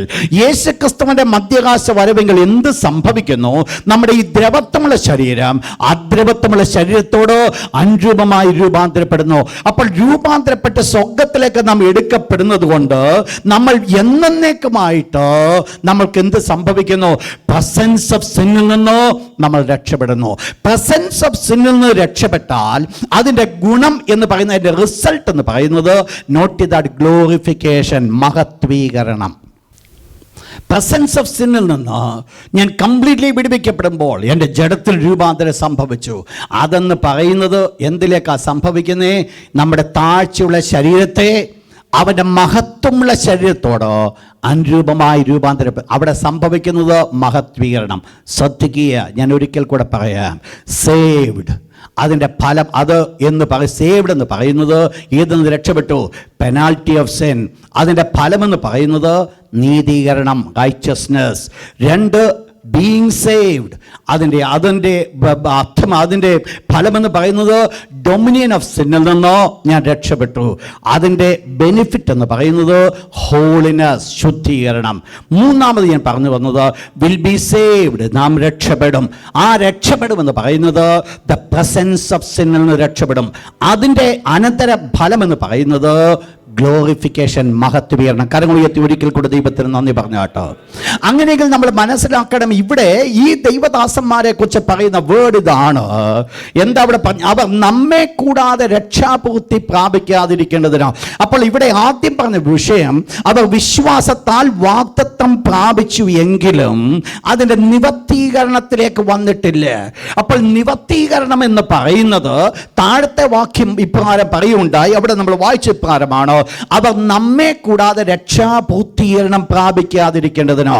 അപ്പോൾ ഇവർ പ്രാപിക്കേണ്ടതായിരിക്കുന്ന ദ കംപ്ലീറ്റ്നെസ് ഓഫ് അവരുടെ പൂർണ്ണത, രക്ഷയുടെ അവരുടെ വിശ്വാസത്തിന്റെ പൂർണ്ണത, വാഗ്ദത്തത്തിന്റെ പൂർണ്ണത എന്ന് പറയുന്നത് ഏതായിരിക്കുന്നു? നമ്മൾ ഇപ്പോൾ പഠിച്ച വിഷയം നമ്മൾ പഠിക്കാമെങ്കിൽ അത് എന്തിനെ ചൂണ്ടിക്കാണിക്കുന്നു? ഗ്ലോറിഫിക്കേഷനെ ചൂണ്ടിക്കാണിക്കുന്നു. ഇവരെല്ലാവരും പ്രാപിക്കേണ്ടതാണ് മഹത്വീകരണം. എന്നാൽ ഇവക്കെല്ലാം എന്ത് സംഭവിച്ചു? നിങ്ങൾക്കറിയാം, 12-ാം അധ്യായത്തിലേക്ക് നമ്മൾ കടന്നു വരുമ്പോൾ ഈ പഴയ നമ്മ വിശുദ്ധന്മാരെ എല്ലാവരെയും നമ്മൾ സ്വർഗ്ഗത്തിൽ കാണുവാൻ സാധിക്കുന്നുണ്ട്. നമ്മൾ ആ വിഷയം നമ്മൾ പഠിക്കും. അപ്പോൾ ഇന്ന് പഴയ നമ്മ വിശുദ്ധന്മാരൊക്കെ സ്വർഗ്ഗത്തിൽ ഇരിക്കുക. എന്നാൽ അവരിന്ന് സ്വർഗ്ഗത്തിലാണെങ്കിലും ദൈവത്തോടു കൂടിയാണ് അവരായിരിക്കുന്നത് എങ്കിലും ഇന്നും അവർക്ക് ഒരു കാര്യം ഇതുവരെ പ്രാപിച്ചിട്ടില്ല. അവരുടെ വാഗ്ദത്തത്തിന്റെ നിവർത്തീകരണം പ്രാപിച്ചിട്ടില്ല. ദൈവത്തോടു കൂടിയാണ് അവരായിരിക്കുന്നത്. ഒരു പക്ഷെങ്കിൽ ദൈവത്തെ അവർക്ക് മുഖാമുഖം കാണുവാൻ സാധിക്കുമോ അതെനിക്ക് അറിയത്തില്ല.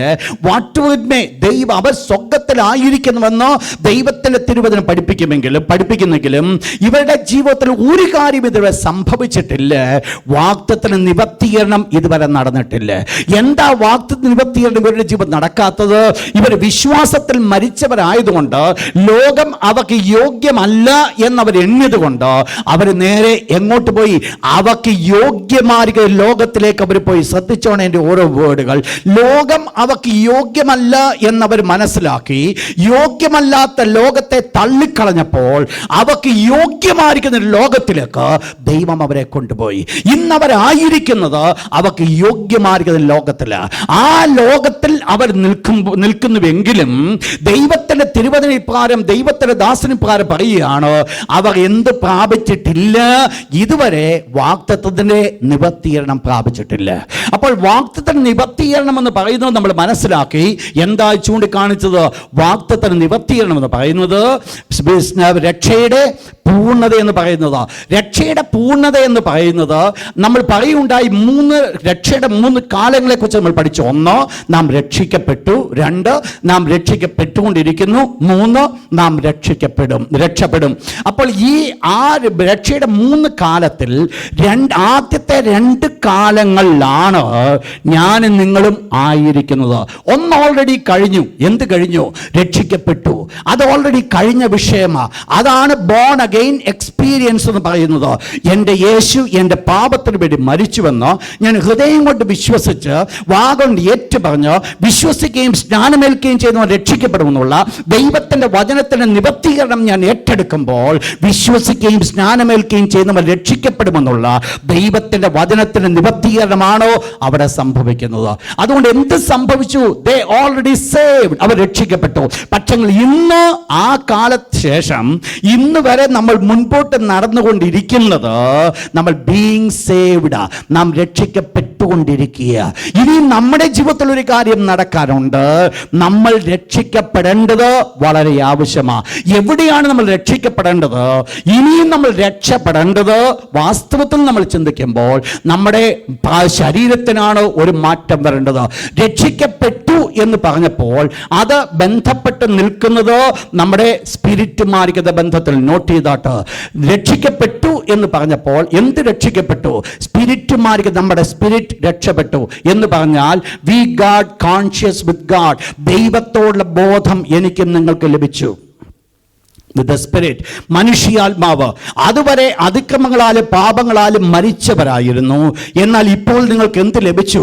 ആ ആത്മാവ് നിങ്ങൾക്ക് ജീവിച്ചു. 2, ബീയിങ് സേവ്ഡ് എന്ന് പറയുമ്പോൾ നമ്മുടെ സോളാണ് രക്ഷിക്കപ്പെട്ടുകൊണ്ടിരിക്കുന്നത്. നമ്മുടെ പ്രാണൻ രക്ഷിക്കപ്പെട്ടുകൊണ്ടിരിക്കുന്നു. അതാണ് രക്ഷിക്കപ്പെട്ടുകൊണ്ടേയിരിക്കുന്നത്. നിങ്ങൾ മനസ്സിലാക്കണം, ആ പ്രാണൻ അത് ആക്ച്വലി സംഭവിക്കേണ്ടത് ഒരു മനുഷ്യനുള്ള പൂർണ്ണത എന്ന് പറയുന്നത് ശരീരം, പ്രാണൻ, ആത്മാവ്. അപ്പോൾ ഓൾറെഡി ആത്മാവ് രക്ഷിക്കപ്പെട്ടു എന്ന് പറയുമ്പോൾ സംഭവിച്ചു. 2, ഇന്ന് പ്രാണൻ രക്ഷിക്കപ്പെട്ടുകൊണ്ടിരിക്കുകയാണ്, ബീയിങ് സേവ്ഡ്. എന്നാൽ ഇനിയും രക്ഷപ്പെടുവാൻ ഒന്നുണ്ട്, ഈ ശരീരത്തിന് രക്ഷ വേണം. അത് എപ്പോഴാണ് സംഭവിക്കുന്നത്? അരുമനാഥനാകുന്ന യേശു വാനമേഘത്ത് കടന്നു വരുമ്പോൾ.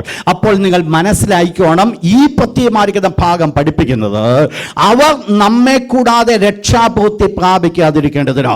അപ്പോൾ രക്ഷയുടെ പൂർത്തീകരണം എന്ന് പറയുന്നത് വിൽ ബി സേവ്ഡ് ആകുന്നുവെങ്കിൽ അത് ശരീരത്തിന്റെ രൂപാന്തരത്തോടു കൂടിയാണോ അവസാനിപ്പിക്കുന്നതെങ്കിൽ, ആത്മാവ് രൂപാന്തരപ്പെട്ടു, ദൈവമായിട്ട് ബന്ധപ്പെട്ടു, സോള് രൂപാന്തരപ്പെട്ടു, ദൈവത്തിന് ഇഷ്ടകരമായിരിക്കുന്ന രീതിയിൽ നടക്കുവാൻ തുടങ്ങി.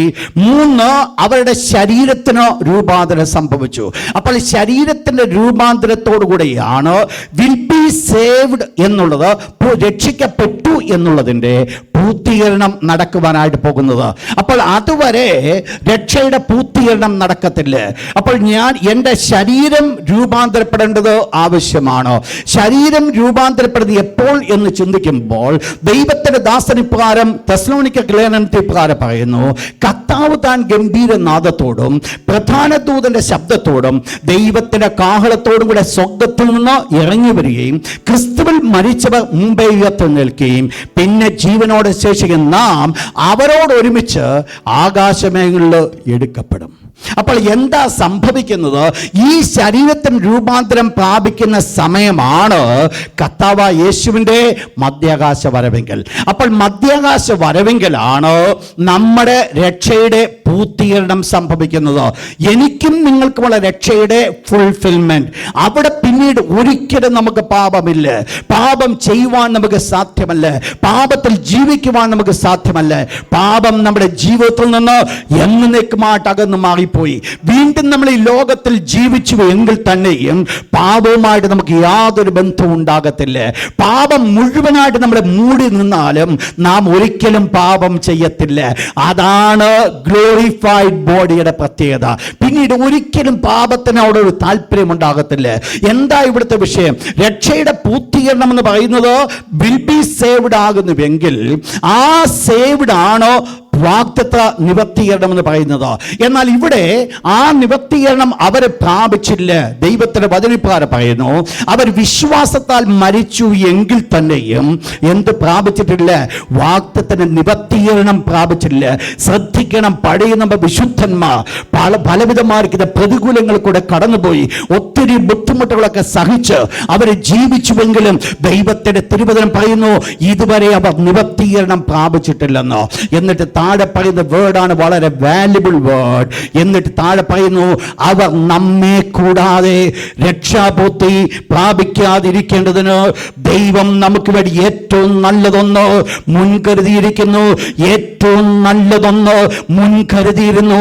ദൈവം ഏറ്റവും നല്ലതൊന്ന് മുൻകരുതിയിരുന്നു.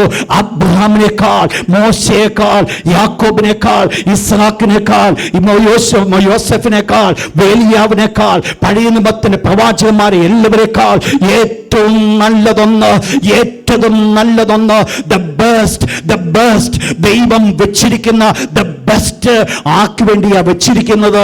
നമ്മെ കൂടാതെ അവരെ പ്രാപിക്കാതിരിക്കേണ്ടതിന് ദൈവം നമുക്ക് ഏറ്റവും നല്ലതൊന്ന് മുൻകരുതിയിരിക്കുന്നു.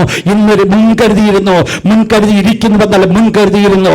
ദൈവമക്കൾ മനസ്സിലാക്കണം, ഇതുവരെ ഒരു മനുഷ്യൻ മനസ്സിലാക്കാത്തത്, ഇതുവരെ പഴയ നിയമത്തിലെ പ്രവാചകന്മാർ കണ്ടുപിടിക്കാത്ത ശ്രേഷ്ഠമായിരിക്കുന്ന ഒരു പദവിയിലാണ് എന്നെയും നിങ്ങളെയും സ്വർഗ്ഗത്തിലെ ദൈവം നിർത്തിയിരിക്കുന്നത്.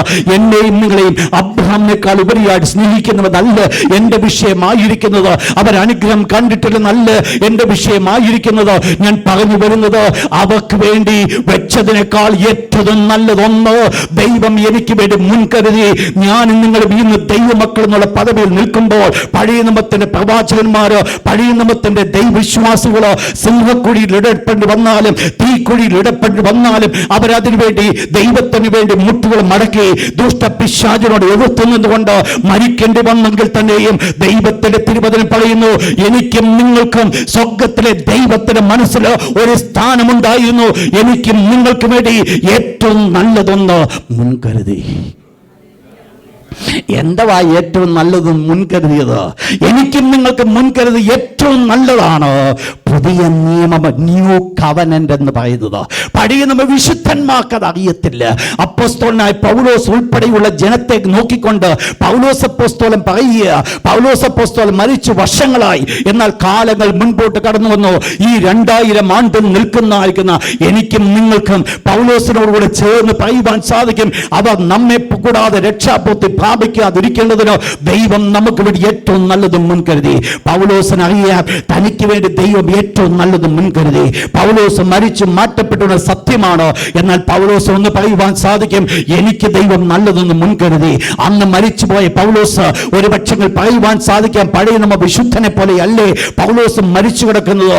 ഒരു പക്ഷേ സത്യമായിരിക്കാം. എന്നാൽ ഒന്ന് മനസ്സിലാക്കണം, പൗലോസിന്റെ ജീവിതത്തിൽ പഴയ നമ്മ വിശുദ്ധന്മാർക്ക് ഇല്ലാതിരുന്ന ഒത്തിരി ഭാഗ്യ പദവി ഉണ്ടായിരുന്നു. ഭാഗ്യം എന്ന് പറയുന്നത് ഏറ്റവും നല്ലതെന്ന് മുൻകരുതി. എന്താ ഏറ്റവും നല്ലതെന്ന് നമ്മൾ പഠിച്ചു വന്നുകൊണ്ട് ഞാൻ കൂടുതലായിട്ട് വിഷയത്തിലേക്ക് കടക്കുന്നില്ല. 7-ാം അധ്യായത്തിലേക്ക് നമ്മൾ കടന്നു വരുമ്പോൾ നമ്മൾ കാണുന്നു, പുതിയ നിയമത്തിന്റെ പ്രത്യേകത കാണുന്നു. എന്താ ഒന്നാമത് കാണുന്നത്? ദൈവത്തോട് എനിക്ക് ക്ലിയർ കോൺഷ്യസ് ലഭിക്കുന്നു. ദൈവത്തോട് എനിക്ക് ശുദ്ധ മനസ്സാക്ഷി. എനിക്കൊരു ബുദ്ധിമുട്ടുമില്ല. എനിക്ക് ധൈര്യമായിട്ട് ദൈവത്തിന്റെ അടുക്കലേക്ക് കടന്നു ചെല്ലുവാൻ സാധിക്കും. പഴയ നമ്മ വിശുദ്ധന്മാർക്ക് ഇത് ലഭിച്ചിട്ടില്ല. അവരുടെ പാപങ്ങൾ മറയപ്പെട്ടു. എന്നാൽ എനിക്കും നിങ്ങൾക്കുമുള്ള ഒരു പ്രത്യേകത ഉണ്ട്. എന്റെ പാപങ്ങൾ കടിച്ചുവ പായുന്നാലും യേശു ക്രിസ്തുവിന്റെ ചോരയാൽ, യേശു ക്രിസ്തുവിന്റെ രക്തത്താൽ എന്റെ സകല പാപങ്ങൾ ഹിമം പോലെ വിളിപ്പിച്ച് എന്നെ വിശുദ്ധ സന്നിധാനത്തിലേക്ക് അടുപ്പിച്ചവനാകുന്ന സ്വർഗ്ഗത്തിലെ ദൈവത്തിന്റെ കൃപയൊന്നും മറന്നു കളയരുത്.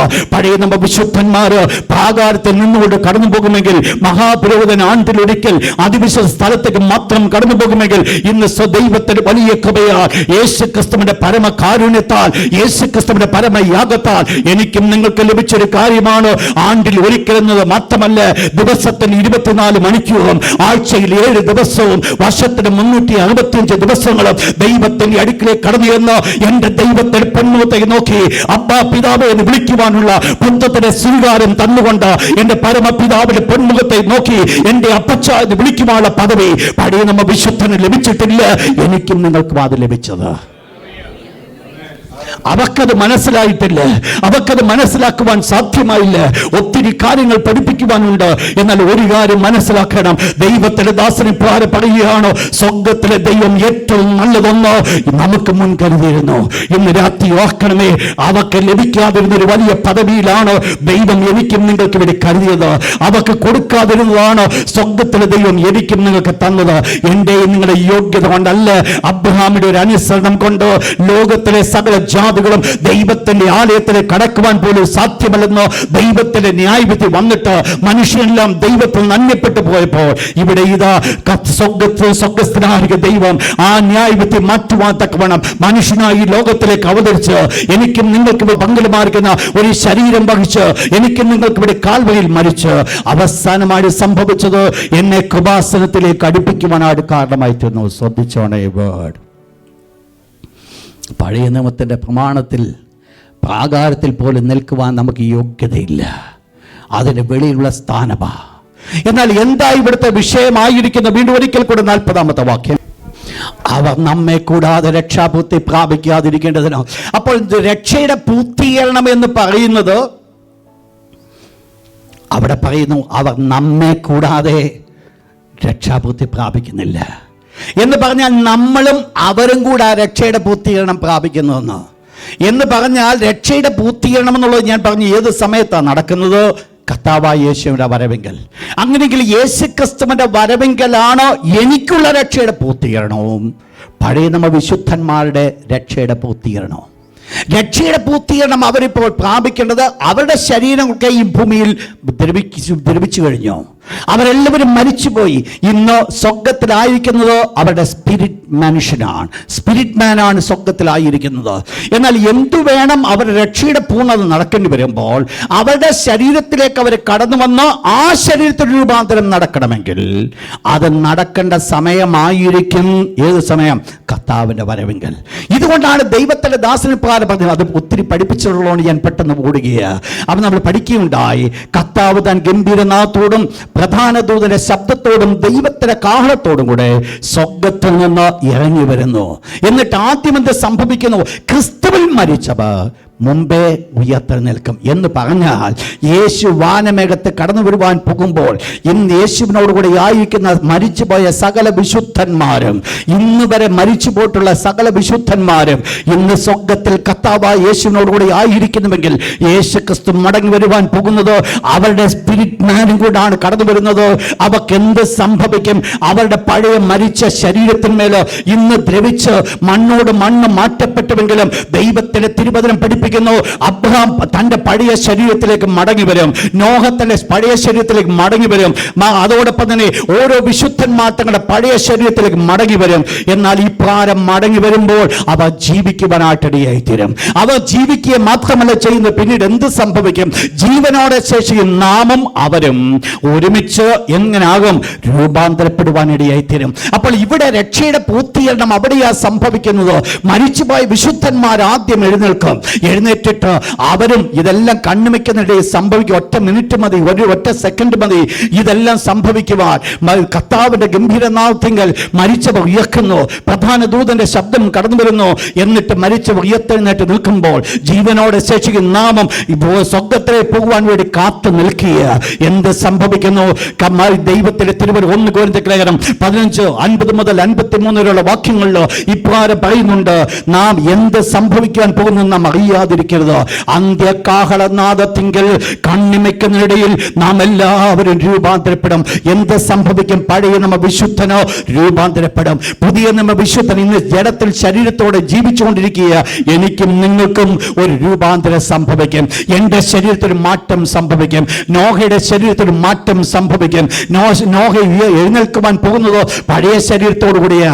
കർത്താവായ യേശു ക്രിസ്തു എഴുന്നേറ്റ് പഴയ ശരീരത്തോടു കൂടിയാ എന്ന് മനസ്സിലാക്കണമേ. ഒരു ഉയർത്തെഴുന്നേൽപ്പ് സംഭവിക്കുമ്പോൾ അവരെല്ലാവരും ഉയർത്തെഴുന്നേറ്റ് പിന്നീട് സംഭവിക്കുവാൻ പോകുന്നത് ഒരു രൂപാന്തരമാണ് സംഭവിക്കുവാൻ പോകുന്നത്.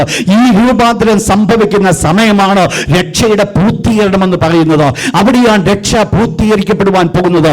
ദൈവത്തിന്റെ തിരുവചനം പറയുന്നു, അവർ നമ്മെ കൂടാതെ രക്ഷാപൂർത്തി പ്രാപിക്കേണ്ടതിന് ലക്ഷോപലക്ഷം വിശുദ്ധന്മാർ അന്ന് കർത്താവിന്റെ ഗംഭീരനാദത്തിങ്കൽ സ്വർഗ്ഗത്തിലേക്ക് എടുക്കപ്പെടുന്നതിന്റെ കൂട്ടത്തിൽ ഒരു പക്ഷെങ്കിൽ ദുബായിൽ നിന്നായിരിക്കുക ജീവനോടെ നിൽക്കുന്ന ഞാനും നിങ്ങളും രൂപാന്തരപ്പെടുന്ന ഒരു സമയമുണ്ട്. അന്നൊരു പക്ഷെങ്കിൽ ഇസ്രായേലിൽ കുഴിച്ചിടപ്പെട്ട അബ്രഹാം ആയിരിക്കുക അവിടെ എഴുന്നേൽക്കുന്ന ഒരു സമയമുണ്ട്.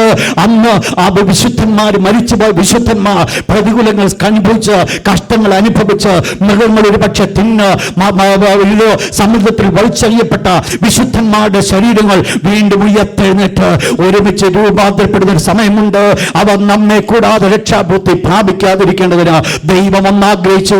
നമ്മോടുകൂടെ രക്ഷാപൂർത്തി അവർക്ക് കൊടുക്കേണ്ടതിന് ദൈവം നമുക്ക് നല്ലതെന്ന് കരുതി ഒരു കാര്യം മനസ്സിലാക്കാൻ അവർക്ക് രക്ഷാപൂർത്തി അവർ പ്രാപിക്കുവാൻ പോകുക. അവരെല്ലാവരും കാത്തിരിക്കുക. എന്താ അവർ കാത്തിരിക്കുവാനുള്ള കാരണമെന്ന് മറ്റൊന്നുമല്ല, അവർക്കൊരു കാര്യം അറിയുക, ഈ ലോകത്തിലെ ജീവിതം കൊണ്ട് ഞങ്ങൾ നേടിയതല്ല ഞങ്ങൾക്ക് നേടുവാനുള്ളത്. ഞങ്ങൾക്കൊന്നുണ്ട്, നിത്യരാജ്യം എന്റെ യേശുവിനോട് കൂടെ ജീവിക്കുവാനായിട്ടുണ്ട്. നിത്യകാലങ്ങൾ അവനോട് വാഴുവാനുണ്ട്. അത് മനസ്സിലാക്കിക്കൊണ്ട് അതിനുവേണ്ടി അവർ ആകാംക്ഷയോടെ കാത്തിരിക്കുക. അവരുടെ കാത്തിരിപ്പ് വ്യർത്ഥമാകത്തില്ല. ഈ ദിവസങ്ങൾ അരുമനാഥനാകുന്ന യേശു വെളിപ്പെടുവാൻ പോകുക. അരുമനാഥനാകുന്ന യേശു കടന്നു വരുവാൻ പോകുക. എബ്രായ ലേഖന വിശ്വാസികളോട് ദൈവത്തിന്റെ ദാസന് പറയുവാനുണ്ട്, പ്രിയപ്പെട്ട സഹോദരങ്ങളെ, നിങ്ങൾക്ക് കഷ്ടം കടന്നു വരുമ്പോൾ, നിങ്ങൾക്ക് പ്രയാസം കടന്നു വരുമ്പോൾ നിങ്ങൾ നോക്ക്, ഇത്ര വലിയ സാക്ഷികൾ നിങ്ങളുടെ മുമ്പിൽ നിൽക്കുകയാണ്. എന്നാൽ ഒന്നുകൂടെ മറന്നു കളയരുത്, അവരെക്കാൾ ശ്രേഷ്ഠമായിരിക്കുന്ന ഒരു പദവിയിലാണ് എന്നെയും നിങ്ങളെ വെച്ചിരിക്കുന്നത്. അവർ നമ്മെ കൂടാതെ രക്ഷാപൂർത്തി പ്രാപിക്കാതിരിക്കേണ്ടതിനോ ദൈവം നമുക്ക് വേണ്ടി നല്ലത് ഒരുക്കി വെച്ചിരിക്കുന്നു. നമ്മെ കൂടാതെ രക്ഷാപൂർത്തി പ്രാപിക്കാതിരിക്കേണ്ടതിനോ എന്ന് പറഞ്ഞാൽ ഒരു കാര്യം സത്യമാണ്, ഈ വാക്യം വെളിപ്പെടുത്തുന്നു. പലപ്പോഴും പലരും ചിന്തിച്ചിട്ടുണ്ട്, പഴയ നമ്മ വിശുദ്ധന്മാർ മണവാട്ടി അല്ല എന്നുള്ളത്, മണവാട്ടി സംഘത്തിൽ പെടത്തില്ല എന്നുള്ളത്. എന്നാൽ ഈ തിരുവചനപ്രകാരം പറയുന്നു, അന്ന് ഉയർക്കപ്പെടുവാൻ പോകുന്നത് പുതിയ നമ്മ വിശ്വാസം മാത്രമല്ല, യേശുവിന്റെ രക്തം കൊണ്ട് കഴുകപ്പെട്ടവര്, യേശു ക്രിസ്തു കടന്നു വന്നതിന് ശേഷം അവന്റെ രക്തം കൊണ്ട് കഴുകപ്പെട്ടവര് മാത്രമല്ല, യേശുവിനെ മുൻപോട്ട് നോക്കി മശിഹ കടന്നു വരും, അവൻ മരിക്കും, എന്റെ പാപത്തിന് വേണ്ടിയാണ് മരിക്കുമെന്ന് വിശ്വസിച്ച് മരിക്കുന്ന പഴയ നമ്മ വിശുദ്ധന്മാരുണ്ട്. അവരെല്ലാവരും ഒരുമിച്ചായിരിക്കും അരുമനാഥനോടുകൂടി എടുക്കപ്പെടുവാൻ പോകുന്നത്. എന്ന് പറഞ്ഞാൽ ഈ മണവാട്ടി സംഘത്തിൽ ആരെല്ലാം ഉൾപ്പെടുവാൻ സാധ്യതയുണ്ട്? പഴയ നമ്മ പുതിയ നമ്മ വിശുദ്ധന്മാര് എല്ലാവരും ഉൾപ്പെടുവാൻ സാധ്യതയുണ്ട്. ആ പഴയ നമ്മ പുതിയ നമ്മ വിശുദ്ധന്മാര് അവർ ഒരുമിച്ചാണ് സ്വർഗ്ഗത്തില് ആത്മനാഥനോടുകൂടി ആകുവാനായിട്ട് പോകുന്നത്. കർത്താവ് നമുക്ക് എല്ലാവർക്കും നമ്മുടെ കണ്ണുകളെ അടയ്ക്ക്. എല്ലാവരും കർത്താവിന്റെ പരിശുദ്ധ മുഖത്തെ നോക്കിയാട്ട് അവർ നമ്മെ കൂടാതെ രക്ഷാപൂർത്തി പ്രാപിക്കാതിരിക്കേണ്ടതിന് ദൈവം നമുക്ക് വേണ്ടി ഏറ്റവും നല്ലതൊന്ന് മുൻകരുതിയിരുന്നു. ഏറ്റവും നല്ലതൊന്ന് മുൻകരുതിയിരുന്നു. ഏറ്റവും നല്ലതൊന്ന് മുൻകരുതിയിരുന്നു. സഹോദര, എത്രമാത്രം സ്വർഗ്ഗത്തിലെ ദൈവം നിന്നെ കാണുന്നു, നിന്നെ മാനിക്കുന്നു എന്ന് മനസ്സിലാക്കണം. ഹല്ലേലൂയ. അബ്രഹാം ഞങ്ങൾക്ക് പിതാവായിട്ടുണ്ട് എന്ന് യഹൂദന്മാർ പറയുന്നുണ്ടെങ്കിൽ അതിനേക്കാൾ വലിയൊരു കാര്യം ഞാൻ ഓർപ്പിക്കട്ടെ. അബ്രഹാമിന് വേണ്ടി ഒരുക്കി വെച്ചതിനേക്കാൾ ഉപരിയായി ദൈവം വലിയതെന്ന് എനിക്കും നിങ്ങൾക്ക് വേണ്ടി വെച്ചിരിക്കുന്നു. Hallelujah, hallelujah. അവർ നമ്മെ കൂടാതെ രക്ഷാപൂർത്തി പ്രാപിക്കാതിരിക്കേണ്ടതിന്, അവർ നമ്മെ കൂടാതെ രക്ഷയുടെ പൂർത്തീകരണം പ്രാപിക്കാതിരിക്കേണ്ടതിന് ദൈവം നമുക്ക് വേണ്ടി നല്ല മുൻകരുതിയെങ്കിൽ, ഹല്ലേലൂയ, എന്നെയും നിങ്ങളെ സ്നേഹിച്ച ഒരു നല്ല കർത്താവ്, എനിക്ക് നിങ്ങൾക്ക് വേണ്ടി മുൻകരുതിയ ഒരു നല്ല കർത്താവ്,